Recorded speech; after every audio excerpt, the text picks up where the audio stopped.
திருப்பாவை 20. யாரும் அடிமை இல்லை.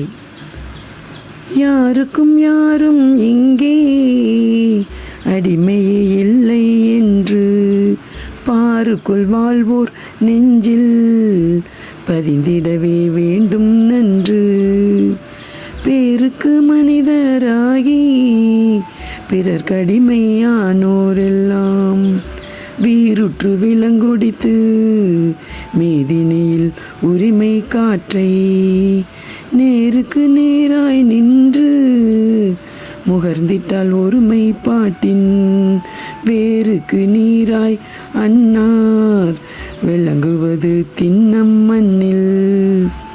வீருற்றான் கடைசி மாந்தன் விலங்கொடித்தான் என்ற செய்தி ஊருலகில் ஒலிக்க வேண்டி உலா வருவாய் உலகப்பாவா.